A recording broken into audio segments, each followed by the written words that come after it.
নমস্কার, শুভ সকাল বন্ধুরা। আমি ছন্দা। কেমন আছো সকলে? আশা করছি সকলে খুব ভালো আছো। আমিও বেশ ভালো আছি। আমার আরও একটি নতুন ব্লগে তোমাদেরকে অনেক অনেক স্বাগত জানাচ্ছি। তো বন্ধুরা, প্রথমেই একদম অনুরোধ করে রাখছি তোমাদেরকে রোজের মতোই, প্লিজ স্কিপ করো না, পুরো ব্লগটা দেখো।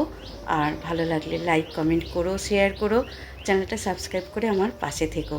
তো সকালবেলা বাসি কাজ কমপ্লিট করে এই দেখো একটু ছাদের মধ্যেই হাঁটাচলা করছিলাম। কী সুন্দর পাখিদের যে সকালবেলা যে পাখিরা কিচিরমিচির করে, বেশ শুনতেটা ভালো লাগে। তো বাসি কাজ কমপ্লিট করে ছাদে একটু পায়চারি করতে করতেই আজকে ব্রাশ করলাম।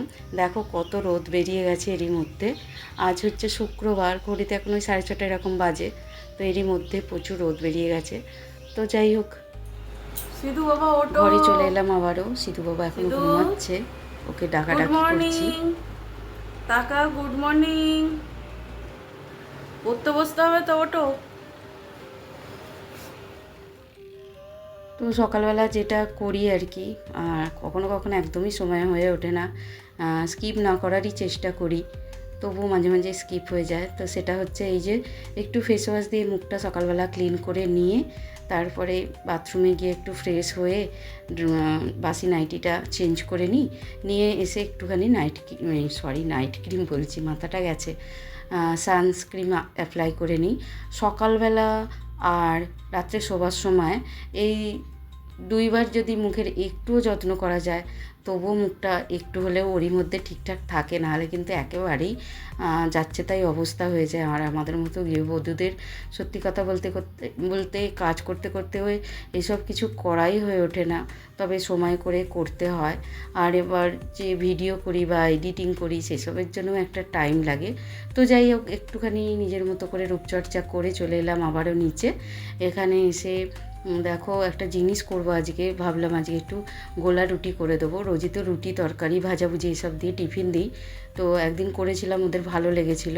কিছুই না, একটু কুসুম কুসুম গরম জলের মধ্যে একটু লবণ ফেলে দিলাম, লঙ্কা গুঁড়ো, হলুদ গুঁড়ো, একটু মৌরির গুঁড়ো দিয়ে, একটু আটা দিয়ে এরকম একটু কি বলবো, আটার গোলা রুটি যেমন হয়, দুটো ডিম দিলাম। ডিমটা স্কিপ হয়ে গেল, তোমাদের দেখাতে পারলাম না। আর ওই জায়গাটা ছোটো হচ্ছিলো বলে জায়গাটা একটু চেঞ্জ করে নিলাম। আর এভাবে একটু গোলা রুটি যেমন আমরা সরু চাকালি বানাই বা ইডলি বানাই, ওই রকমই হবে আর কি। একটু থিকনেসটা ঠিকঠাক রাখতে হবে, খুব পাতলাও নয়, খুব গাঢ়ও নয়। তো যাই হোক, এখানে রচা করে নেবো বলে জলটা মেপে নিচ্ছি। আর ওদিকে ছেলেদের একটু ছাতু করে দেবো, মানে ছাতু খেয়ে স্কুলে যাবে আর গোলা রুটিটা টিফিনে নিয়ে যাবে। তো দেখো, গোলা রুটিটা ওদিকে রেডি করে রেখে দিয়েছি এক সাইডে। একটুখানি সময় ধরে রাখলে বেশ ভালো, ওর মধ্যে সমস্ত কিছু যা যা দিয়েছি অ্যাবজর্ব হয়ে যাবে। আর এখানে চাটা বসিয়ে দিয়ে ছাতুটাও ওদের জন্য গুলে রাখছি, কাজটা একটু হালকা হয়ে যাবে। তো সেই জন্য আর আমাদের জন্য করব পেঁপের তরকারি। আর আজকে আমাদের আর রুটি করব না, মানে আমার বড়মশাই যে সকালে খায় রুটি, বা শাশুড়ি মা, আমি খাই, তো রুটিটা আর করবো না, আজকে মুড়ি খেয়ে নেবো। গোলা রুটিটা হচ্ছেই, যদি একটা এক্সট্রা থাকে আমি খেয়ে নেবো, ওরা মুড়ি খেয়ে নেবে। তো দেখো, এখন তো লিকার চা খাই, ওই জন্য চাটা একটু জলটা ফুটিয়ে চাটা দিয়ে একটু চাপা দিয়ে এলাম। দিয়ে এসে এখানে মদনমোহনকে শয়ন দেওয়া ছিল, তো মদনমোহনকে শয়ন থেকে তুললাম। আর এখানটা একটুখানি পরিষ্কার করতে হয়, আর খুবই তাড়াহুড়ো থাকে সকালটা। মা ওদিকটা ঝাড় দিয়ে শুধু, তারপর আর এদিকটায় অতটা পারে না, অনেকটা সময় লাগে।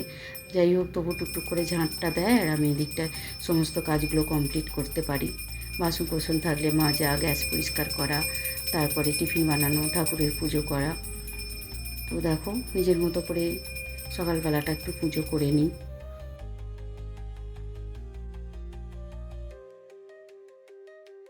তো আমার তো পুজো করা কমপ্লিট, এবার আমি চলে এসেছি গোলা রুটিটা করতে।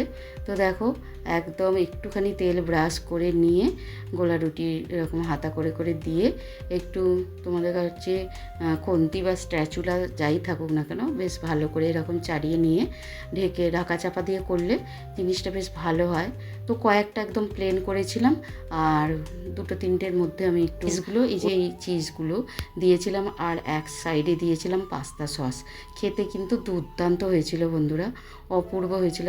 ছেলেরা তো খুবই তৃপ্তি করে খেয়েছে। একটু নতুনত্ব, এটা আমি নিজের মন থেকেই বানিয়ে নিজের মতো করেই করেছি আর কি, কিন্তু দেখলাম খুবই সুন্দর হয়েছে। সব কটাতে তো আর চিজ দেওয়া যায় না, তাই একটাতে চিজ দিয়েছিলাম, বাকি দুটো তিনটে করে যে করেছিলাম সেগুলো এমনিই দিয়েছিলাম ওদেরকে, শুধুমাত্র পাস্তা সস দিয়ে। তো দেখো আমার তো টিফিন বানানো কমপ্লিট। এবার ছেলেদের জন্য টিফিনটা গুছিয়ে দিচ্ছি, যে যতগুলো চাইলো আর কি সেইভাবেই দিচ্ছি, যাতে ওদের পেটটাও ভরা থাকে, মনটাও শান্তি হয় খেয়ে। তো মোটা মোটা আছে, সিধু তো দুটো খেতে পারবে কি তাও সন্দেহ, মানে ছোট ছেলে, বড়টা খেয়ে নেবে। তো যাই হোক, এদিকে দেখো ছেলেদের টিফিন বানিয়ে দিয়ে ওদেরকে স্কুলে পাঠিয়ে দিয়েছি। তারপরে বড়মশাই বলল যে আজকে আমাদের একটুখানি কাজ আছে, ওই একটা আলমারির কাজ আছে আর কি, কাঠের। তো মাস্তুতো নন্দাই আসবে আর ননদও আসবে বলল। তো আমি বললাম যে তাহলে কি রান্না বান্না করব। তো শাশুড়িমা বললো অল্প কিছু ভাজাভুজি করে ফেলো, আমার হয়ে যাবে, একটু ডাল করো, কারণ শাশুড়িমা তো চিকেন খাবে না, আর মাছ করলে আর একটা তরকারি করতে হবে।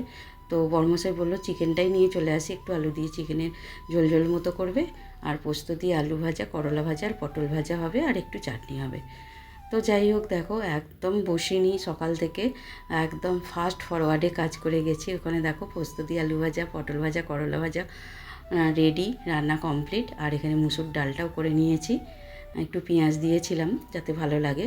আর এখানে হচ্ছে চাটনিটা, আমের চাটনি। তো একটু মিষ্টি প্রথমে একটুখানি তুলে রাখবো শুধু, তারপরে মিষ্টি দেবো, কারণ আমরা মিষ্টি দেওয়া চাটনি খাই না, আমি আর আমার বড়মশাই। আর এখানে চিকেনটাও চলে এসেছে। তো চিকেনটার মধ্যে আমি একটু হলুদ দিয়ে একটুখানি ভালো করে ম্যারিনেট মতো করে তারপরে এটা পরিষ্কার করে ক্লিন করে নেব। আর যে আমাদের যে সিঙ্গেল স্টোভটা আছে, গ্যাস স্টোভটা, তো বড়মশাইকে বললাম ওটাই জেলে দাও, কারণ হাঁড়িতে মাংসটা করব, কড়ার মধ্যে তো অতটা মাংস ধরবে না, তাই জন্য একটু বেশি করে এনেছিল যাতে দুবেলা হয়ে যায়। তো আমি মাংসটা কড়াতে ভাজতে দিয়ে দিয়েছিলাম, আর এদিকে গ্যাসে মানে সিঙ্গেল গ্যাস স্টোভটায় হাঁড়িটা বসিয়ে যেমনভাবে আর কি মাংস রান্না করে সেভাবেই করছি। তো বন্ধুরা দেখো, প্রথমেই তেলটা গরম করে ওতে গোটা গরম মশলা দিলাম, একটু গোটা গরম মশলার মধ্যে আমি কিন্তু দালচিনি দিয়েছি, জিরে দিয়েছি, তেজপাতা, শুকনো লঙ্কা দিয়েছি। তারপরে কুচিয়ে রাখা পেঁয়াজগুলোকে দিলাম, পেঁয়াজগুলো একটু যাতে ভালো সিদ্ধ হয় ওর জন্য একটু খালি লবণও দিয়ে দিয়েছিলাম, এই যে একটু সামান্য লবণ দিলাম। তো লবণটা দিয়ে আবারও একটু ভালো করে নাড়াচাড়া করে নেব। তারপরে কয়েকটা কাঁচা লঙ্কাও দিয়ে দিলাম এই পর্যায়ে, যে কাঁচা লঙ্কাগুলো গলে যাবে। তারপরে বেটে রাখা মশলাটা দিয়ে দিলাম, আদা, রসুন, পেঁয়াজ, তারপরে দিলাম টমেটো।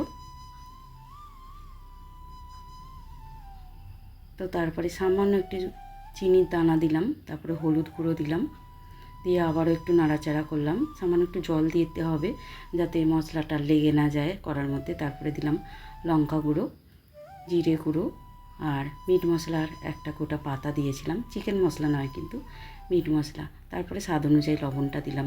আর ওখানে চিকেনটা তো আমি কড়াইয়ের মধ্যে ভাজিয়া মানে ফ্রাই করতে দিয়েছিলাম। তো দেখো প্রায় অর্ধ সিদ্ধ হয়ে গেছে, আলুটাও ভেজে অর্ধ সিদ্ধ করে নিয়েছি, মানে ওই 89% এরকম, 80% 90% সেদ্ধ করে নিয়েছিলাম। তো বন্ধুরা আমার সেই মানে চিকেন রান্না অলমোস্ট কমপ্লিট।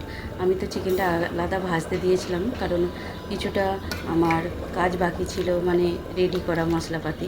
মা সমস্ত সবজি আনাজ কেটে দিয়েছিল, কিন্তু ফিজিওথেরাপি চলে এসেছিলো, মানে ফিজিওথেরাপি করতে চলে এসেছিলো বলে বাকিটা কিছুটা রয়ে গিয়েছিল। তো সেই জন্য আমি মাংসটাকে আগে ফ্রাই করতে দিয়ে তারপরে যেমনভাবে মাংসটা করে তোমাদেরকে তো দেখালাম। মধ্যেই টুম্পা চলে এসেছে, নন্দাই তো সকালেই চলে এসেছিলো, আর একটু বেলা ছেলেকে টিউশন থেকে নিয়ে এসে তারপরেই ননদ আসে আর কি। তো ওরাই একটু স্বামী স্ত্রীতে কথাবার্তা বলছিল। ডবল সিলিন্ডার নয়,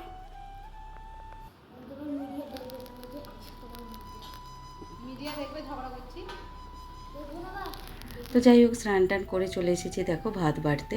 তো এইভাবেই বসে আমি ভাত বাড়ি, জানো তো খুব সুবিধা হয়, লোকজন এলে একেবারে থালা নিয়ে সবার জন্য একসাথে ভাত বেড়ে নিই। এতে অনেকটা সময়েরও মানে অনেকটা সময়ও বাঁচে, আর অনেকটা আমার কষ্টটা লাঘব হয় আর কি বলতে পারো, দিতেও সুবিধা হয়। সেই জন্য আমি এরকমভাবে সমস্তটা নিয়ে একেবারে বসে পড়ি, যাতে আমার দিতেও সুবিধা হয়।